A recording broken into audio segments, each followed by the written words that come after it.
Okay, welcome. Thank you. Very pleased. Take your seats. Thank you, everyone, for coming. From the Rabbanim Chashuvim to the lay leadership to those who are interested in knowing more and helping. Thank you so much for coming. So we're going to hear tonight really everything that has to do with this large project that me and my esteemed colleagues have been have taken up for the past. It's almost 4 months, 3 months ago that we started these. 4 months ago we started these major conversations. And together with Rav Ben Aliel, Rabbi Bernath, myself, Rabbi Dahan, who's here, Rabbi Edery, who's here, my dear colleague from here at TBDJ, Rabbi Aaron Cohen, and of course, Rabbi Whitman, we together realized that we needed to do a little bit better in our Eruv project in Montreal. And in the past 4 months, we've seen really an unprecedented and really historic, and you'll see the details of what went into this, but a tremendous amount of unity in the community putting this together. And it's literally different communities that's never really worked together, not specifically not working together, it's never had a reason to, that came together to create this grand Eruv, which is larger, more encompassing than ever before. And it's all because of this networking that we've done with communities and communications and finding and sharing best practices. Not really compromising, but figuring out everyone's unique needs in their communities and creating a standard that everyone was going to be comfortable with at the highest level of halachic observance, which, if you think of it, really is the whole idea of what an Eruv is. An Eruv is a connection. Without an Eruv on Shabbos, we're a bunch of houses, isolated on Shabbos, not able to visit one another, not able really to come together as a community. I spent 4 years as a rabbi in Edmonton, so I know the challenges of what it means to live a Jewish life without an Eruv, because we did not have an Eruv. And to walk into a community like Montreal and just have an Eruv that we know we could rely on is, at least in our community of Côte St. Luc and Hampstead, our gratitude is really in one direction to Rabbi Whitman, who has been shouldering the responsibility of the Eruv by himself around 19 years. So just a quick round of applause for Rabbi Whitman. And one day he walked into my young office and says, "Rabbi, I can't do this myself forever." So I, of course, pawned it off to other colleagues. And I'm here really as an MC. But a huge amount of work to get this project up and running from my colleague, Rabbi Edery, or Michal Edery. So you have to talk to him. And really to the whole board, the whole vada of the Rabbanim that came together for this Eruv. And again, we're going to open up with from Rabbi Whitman just to hear a little historical perspective of where the Eruv was up until a few months ago when we started expanding it. And then Rabbi Edery will present the present look of what the Eruv looks like today, as well communicate the budgetary needs, the financial concept that we have in place to try to ensure that this Eruv is not a constant fundraising project, but something that we really believe could be supported by both congregations and individuals in the community, because really it should be that way.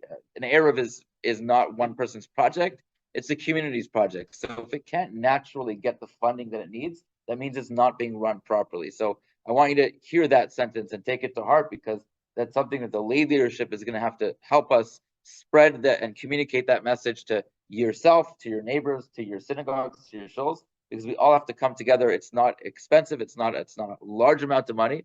It's something which is incredibly attainable. And as you'll see, it's such an exciting project to have, because this is something that, forget never having this in a community like Montreal.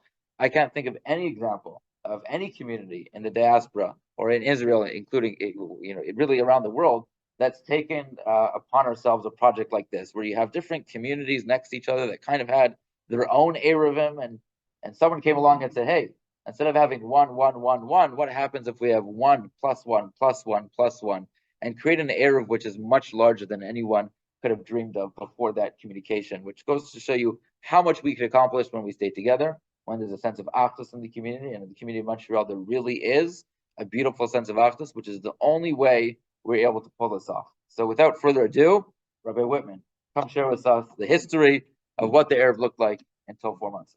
Thank you very much. Good evening. It's a real honor to be here tonight.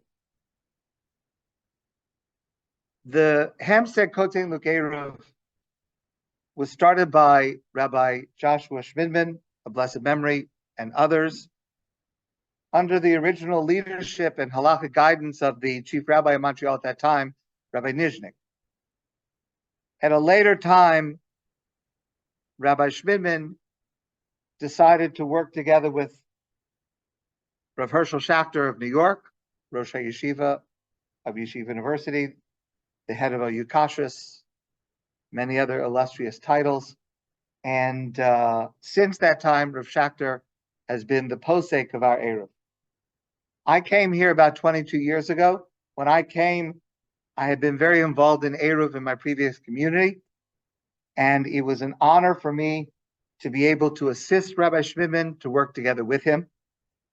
And then when Rabbi Schmidman passed away, I had the privilege to take over care for the Eruv myself. Over the years, there have been improvements, changes, additions.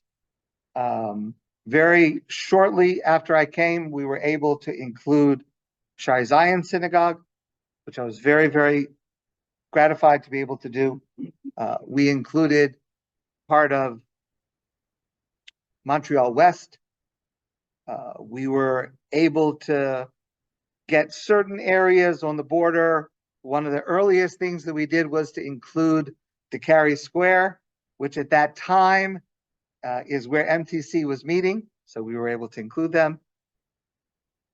And then about 10, 12 years ago, we had a major project to cross the Cary and to include Snowden.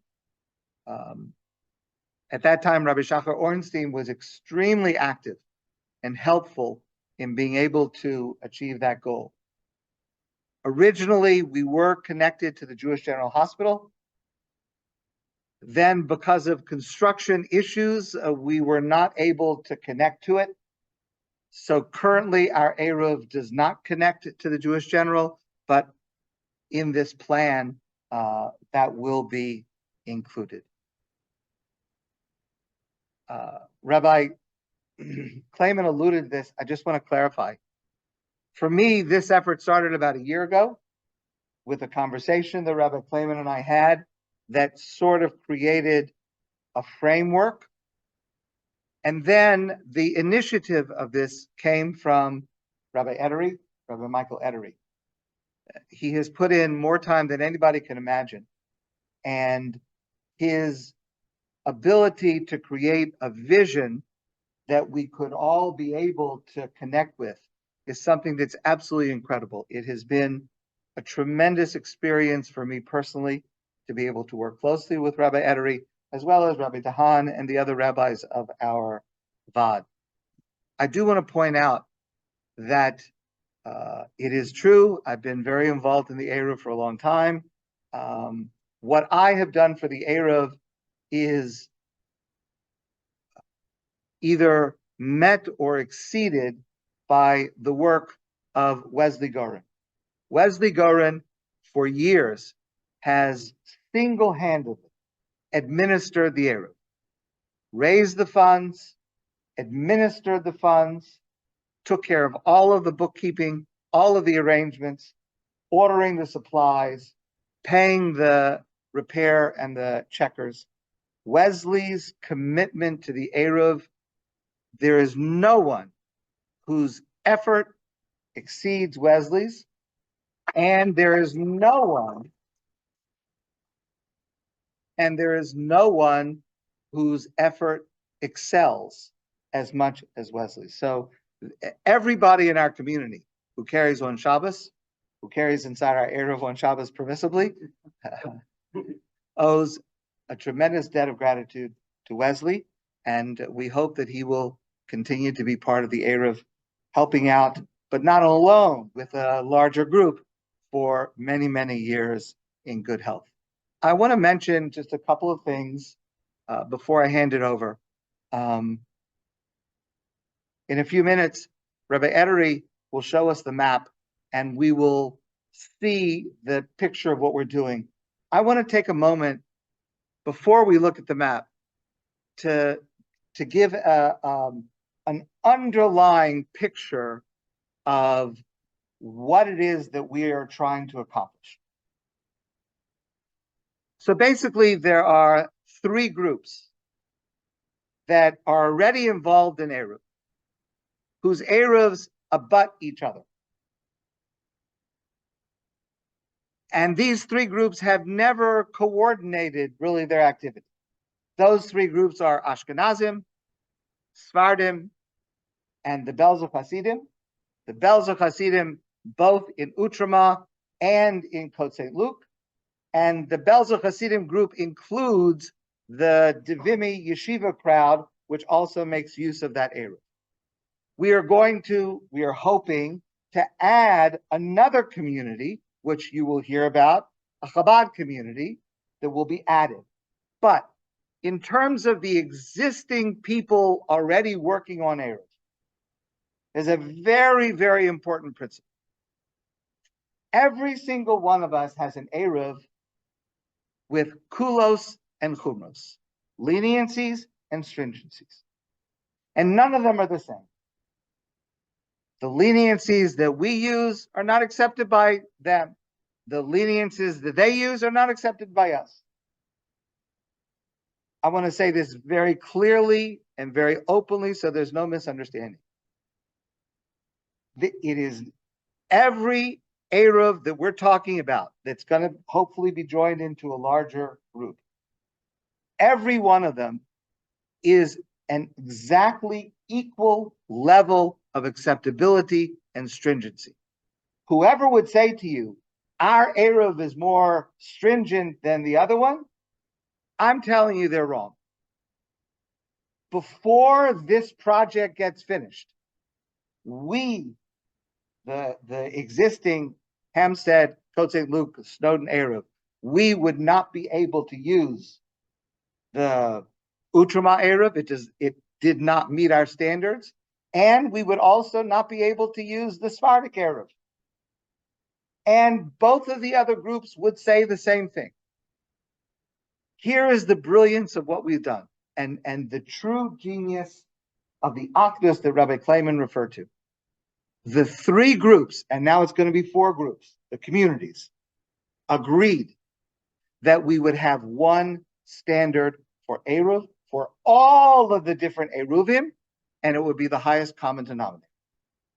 That means that when we finish, any one of us involved with any one of these Eruvs, which will remain distinct in case one's up and one's down, but every one of us will be able to say that you can carry from St. Urban to the Meadowbrook Golf Course, to the train tracks in NTG. Same standard. What is historic about this is not just the enlargement of size. It is the working together of three, now four different halachic communities with different opinions who are all agreeing to abide by the same standard and to recognize that they will accept everything that everyone is doing. That, to my knowledge, is unprecedented. I don't know of another community in which that has happened. And it is due to this amazing group of people who've been working so hard on this. I want to mention just a couple of other things, and I'll be finished. Tonight is a milestone of celebrating how far we've come, and you'll see the plan, and you'll have a chance to ask questions, and we'll discuss. We'll give as much information as we have. I am tremendously optimistic about the work that we're doing. But I need to say the following. It is not yet done. This is not the announcement that the Eruv is up. This is the announcement of what the plan is that we hope to reach soon, and we're optimistic we're going to get it. The way I think of it now I have a punch list, meaning for this project to work. Rav Aaron Cohen from the Belzer community, our partner, thank you for being here. From my point of view, I have a list of the things that we have not yet figured out. We have not figured everything out, but it's a manageable list, and I am optimistic that we will get there. So this is not the announcement that the Eruv, new Eruv, expanded Eruv is in place. It's the announcement of the plan, and hopefully that we will get there soon. I need to be very clear, speaking myself and on behalf of the Eruv that I take care of, that a prerequisite for me to participate in this project is that I personally have the opportunity to see every inch of every one of the Eruvs. And until that happens, I'm not going to be in this. I'm not giving my approval. I'm in the process of doing that. I have met with Rav Cohen. We have some more meetings to do. In Yirtzeh Hashem, we'll get to it. I've met with Eitan Jacob, who is not here, who's doing a lot of the work. And we need to get some more meetings and time together. So I have to satisfy myself that every inch of the entire enlarged Eruv meets our standard, just like everyone else has to be certain that it meets their standard. So there's work to do, but I am optimistic that we will get there. The last thing I want to mention, I'm very, very proud and very happy about this fact. And it's something that I and others insist on without exception. All of the work being done in the entire Eruv is being done utilizing the principle of Dina Malchus Adina, the law of the land is the law, and it is done with the proper authorization for whatever we're doing. And I'm very proud, especially Rabbi Edry has been helping with this, but also the others, to make sure that everything that we are doing is kadas v'kadin, not only Jewish law, but in accordance with city regulations and the boroughs, etc. So that is the basis on which we're proceeding. And I now turn it over to Rabbi Edry to show us the map.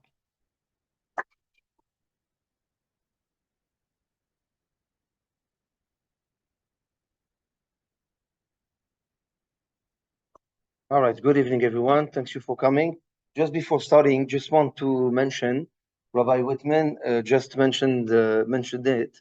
He's not with us tonight. Our designer and the one that's really working very hard on establishing all the different routes that I'm going to show you is not with us tonight. His name is Rabbi Ethan Jacobs. He's the one that's really like the Bucky when it comes to those ruling and complicated situation that we encounter when we're building a Eruv. He's our designer. He's the one that designs the maps, that takes care of all the technical issues. And also would like to acknowledge the tremendous work of our builder, Eli, what's his name again? Eli Margaritan, I'm sorry, it's very hard for me to remember his name.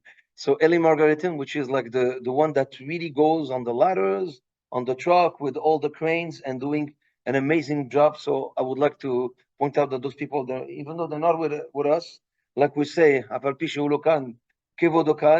they're doing an amazing job, and without them, it would be very, very hard to do anything on the ground.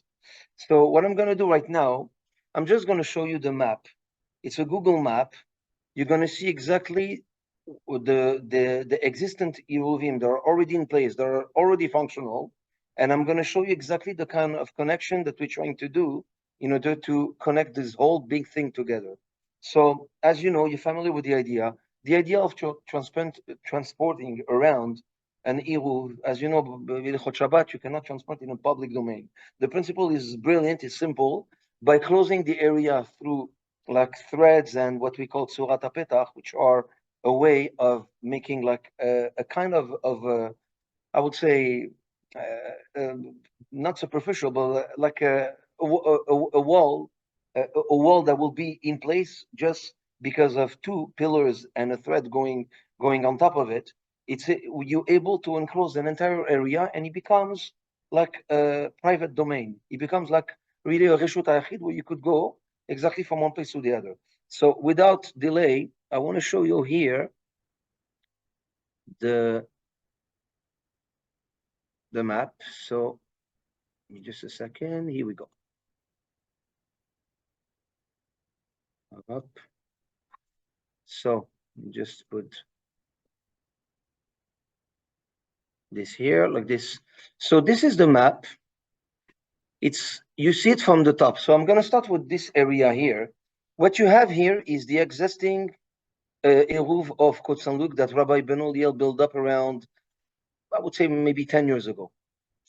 In here, you have the initial project that we had to make a smaller Eruv from Hampstead and to connect it with the Eruv of Rabbi Ben-Oliel that was here.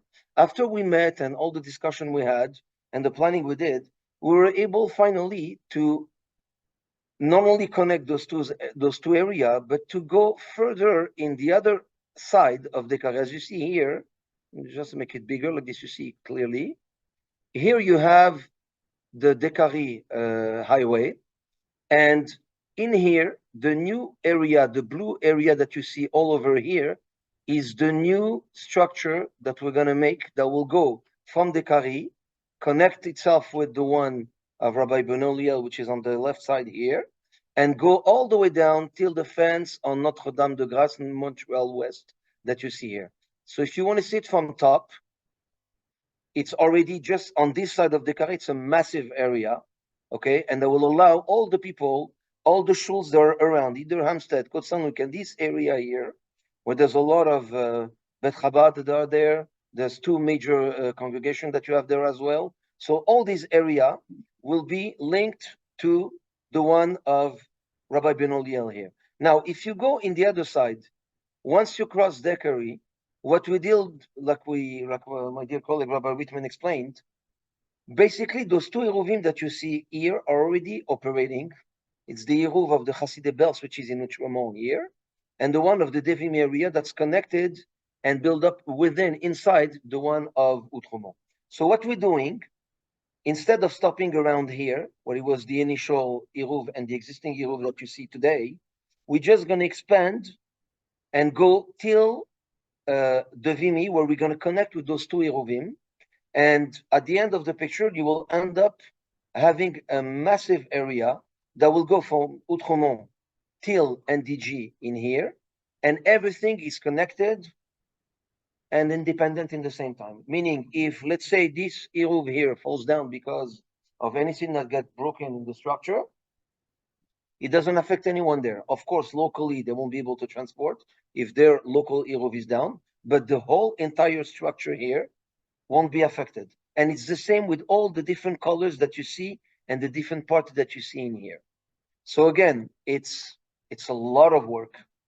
It's going very slowly because many times you end up with technical issues. I just give you just as an example, something that happened 3 weeks ago. We had a route that was designed on this area here, on Notre-Dame-de-Grâce, and we lost one of the private permissions. So private permission is a long process to do, not very hard, but it's just very long. You have to knock to a door, explain. Sometimes, if you're lucky, you end up in a Yiddish house. It's much easier to explain, but sometimes you deal with Gentiles, people that never heard of what an Eruv is.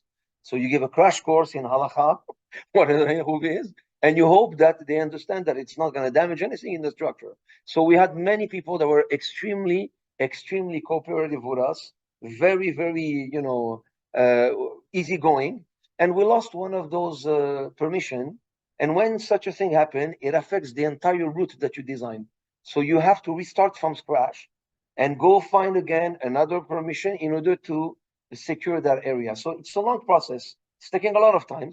But Baruch Hashem, I would say that right now we're like around maybe 20% of the job being done. There's still a lot of work to do, but our builder is a very fast worker and our designer as well. And also on our side, when it comes to the design and all the decision that has to do with the different routes, we're going like pretty, there's a very, very, and I'm very proud to say that the amount of effort that people put in order to put aside the differences in hashkafa, in halacha, in order to make this work is amazing.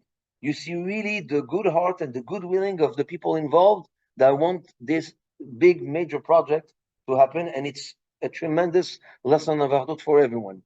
So that's basically the structure that you have here. Is there any question about this when it comes to the area? Yeah.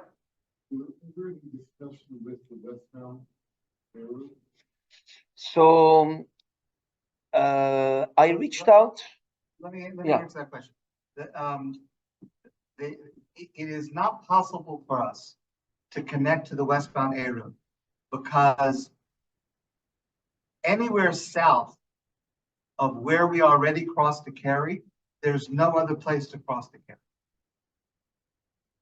So, and also, if we try to do it crossing Côte St. Catherine, there's also no way to be able to go down Victoria to Westmount. So we've looked at it a lot of different ways.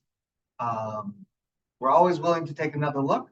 I mean, just the fact that we're getting, including NDG, I've been looking at NDG for at least 7 or 8 years, trying to figure out a way. And then finally, we figured out a way. So it could be one day we will figure out a way. But at the time being, the problem is we don't have a way to cross the carry in a way that gets us to us. And just to add on what Rabbi Whitman just said, we're gonna reach out to the Rabbanim of the different synagogues that are interested to be part of of an existing Eruv. And if ever, either if they want to build like a local one for themselves and not being able to connect with us, or in Hashem, if there's any kind of idea that will come and any kind of illumination that will help us to do such a thing, our resource will be like we will provide all the resources that we have to make it happen, whether it's by the builder and all the technical issues, and also by designing. So we're actually looking into it, but we're just very busy with that right now. So it's eventually something that will yes. Do you have a sense of what the timeline is? Best case scenario? It's extremely hard. So my plan, and again, I cannot give you a precise date, but if that will be the best case scenario, if like this area here is almost done in here, just what I'm showing you in here with the line, almost done.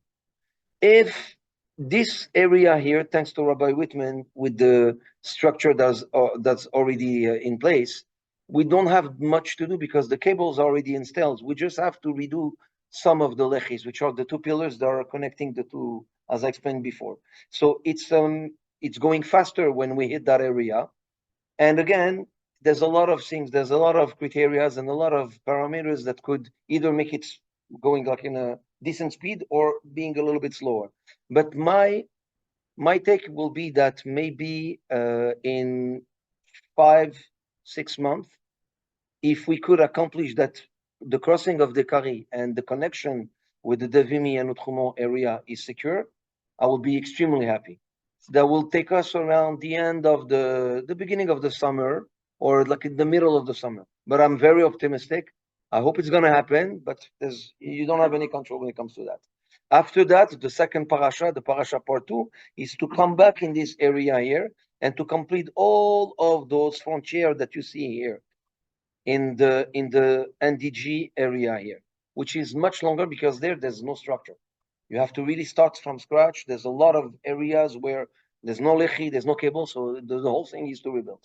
So roughly, if everything goes well, I would say in 1.5 years, in 2 years, maybe the whole thing will be finished. But meanwhile, before getting to there, any area that we connect becomes operational, even though the other area is not for sure. So right now already, this one here is operational, which is the one of Rabbi Ben Oliel. In here, the area that Rabbi Whitman did is also operational. In here, what our difference from the Hasidic Bells community did is already, they're just waiting for us. And we're the larger area, and that's where the work is.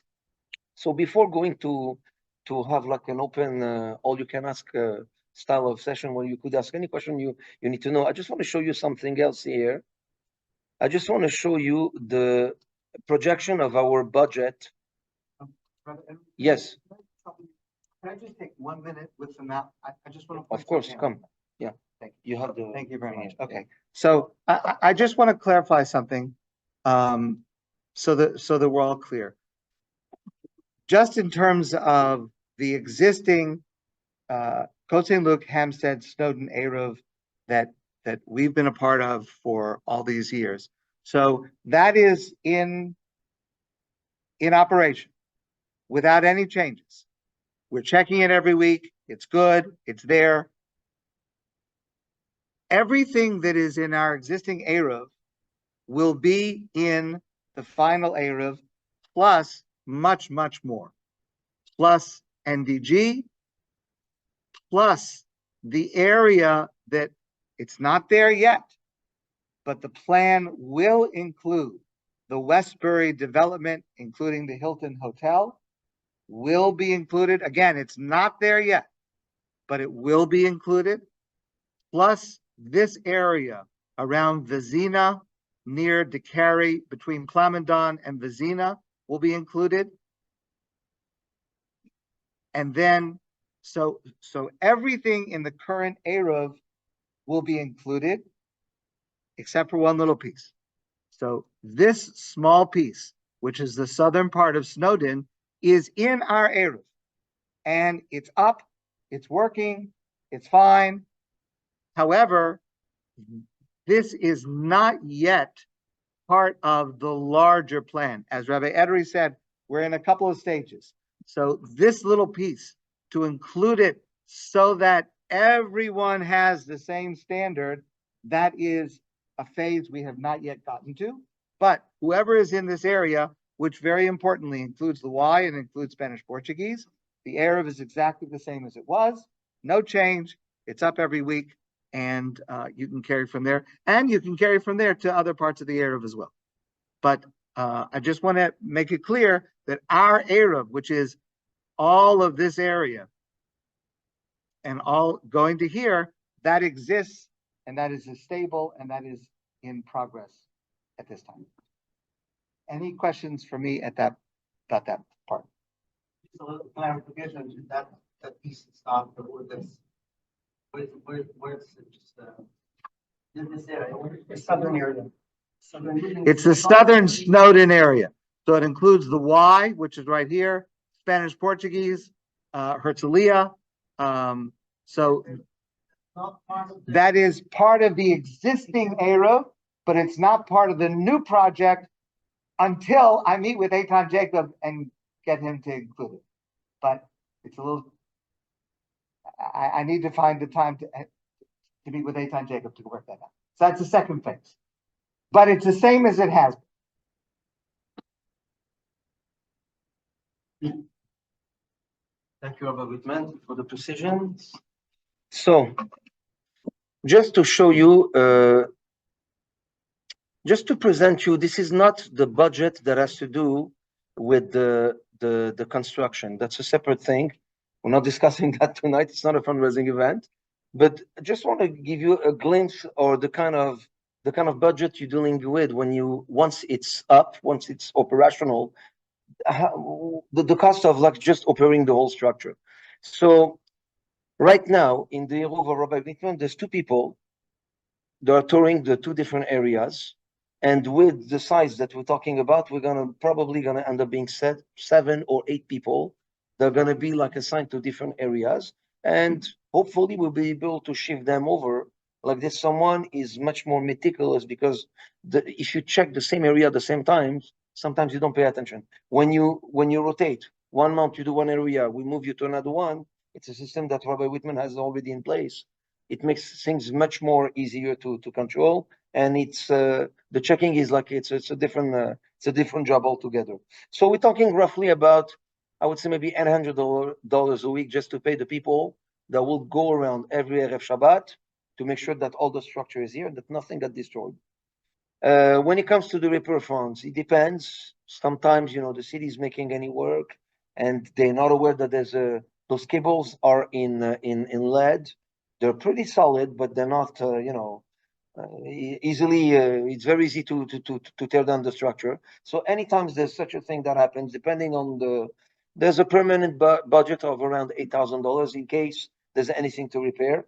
And of course, the builder that we're using, the one Ellie that works for us, will do the thing. So the way you're talking about around $50,000 a year just for the operations.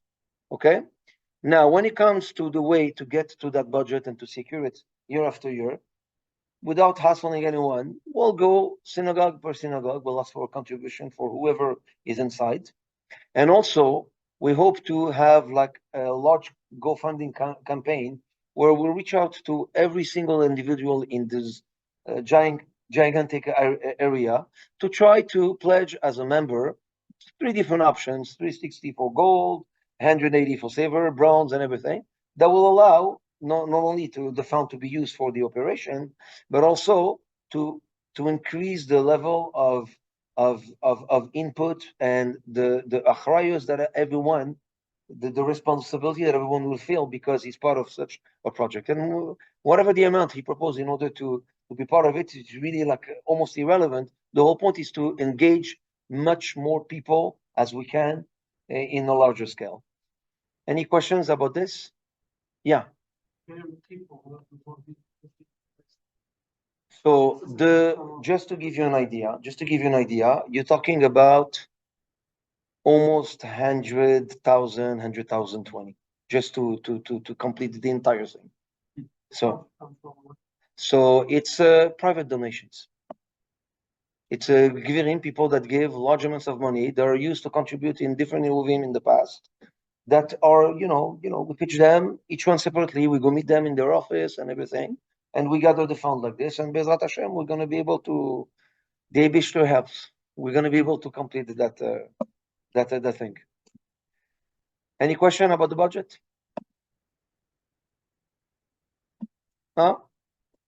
So all you can ask, feel free. If you have any question, any clarification you need, and I open up even that for the people on Zoom. If there's any question you would like to ask, please feel free. It's the time to ask. And we're here to answer and to listen to you. Yes?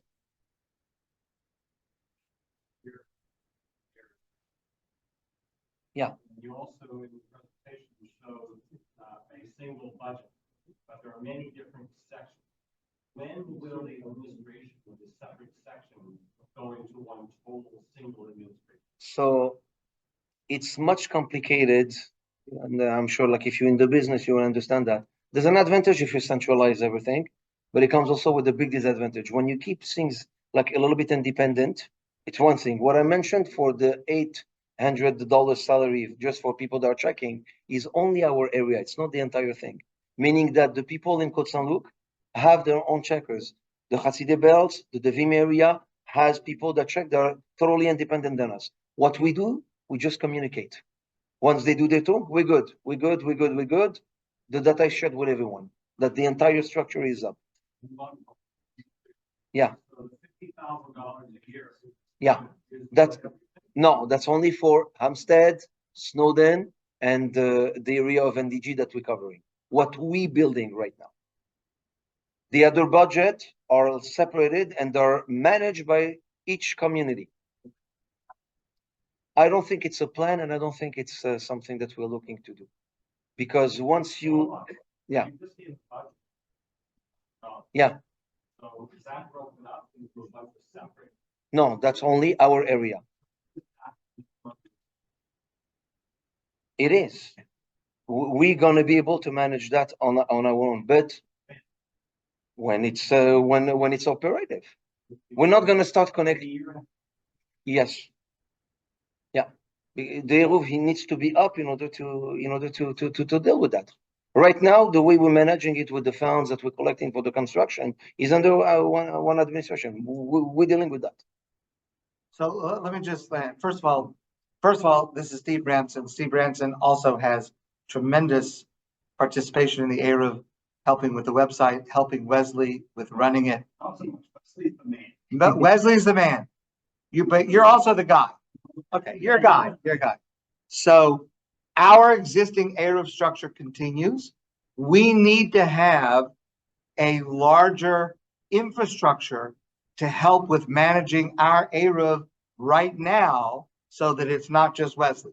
And we've had some meetings, and Wesley has had discussions with people about having a group of people that will be administering the existing Eruv that we've been doing all these years. What Rabbi Edery is saying is that that budget that he presented has to do with the enlarged part of our Eruv, meaning our Eruv plus NDG, basically, plus, so Snowden, Hampstead, Côte Saint-Luc, NDG, that's the budget there. There'll be a separate budget run separately for Rabbi Ben Aliel's area, which is very, very easy and very small because it's very little to check back there, and a separate budget, separate running of Rav Cohen's Eruv in Outremont and Divimi. So they're separate organizations, but that communicate and together form this large entity.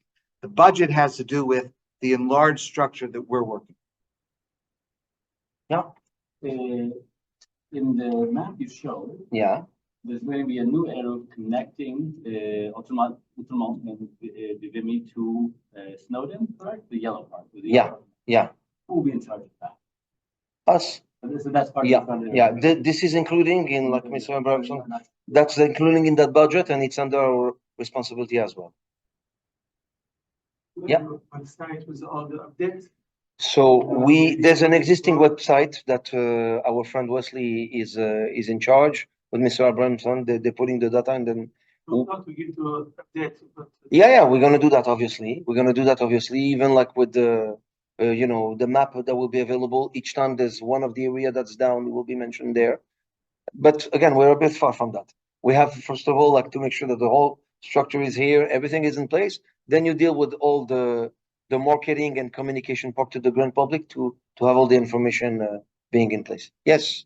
So just in general, okay, so wasn't Rabbi Ben Aliel's area a whole area, well, that plus Hampstead and the rest of Côte Saint-Luc and whatnot, it's already been all its own area, not just Rabbi Ben Aliel's area strips. Yeah. Let me just clarify something. What Rabbi Edery is referring to as Rabbi Ben Aliel's Eruv, You want me to show it, maybe? it overlaps with our Eruv, meaning you could call it Rabbi Ben Aliel's Eruv, which is fine. We're very happy to have Rabbi Ben Aliel part of this, but it is also our Eruv. So our Eruv covers all that part of Côte Saint-Luc, the part past the underpasses. In another way. Where Biba is, where Bet Zion is, where Rabbi Ben Aliel is. So Rabbi Ben Aliel has considered that little area, which is part of our larger area, he's considered that his smaller area. So you can call it Rabbi Ben Aliel's area, you can call it our area. I don't care what you call it. But the point is, Rabbi Ben Aliel will take responsibility for that little piece. We take responsibility for the larger piece, and Rav Cohen takes responsibility for the Outremont. In another way, the Eruv was already there, and Rabbi Ben Aliel 10 years ago built an Eruv inside of the existing one of Rabbi Whitman. Small. It wasn't there. Yeah, exactly. So it was inside. You could do that. It's Any other questions? All right. Thanks to everyone for coming. Thank you very much.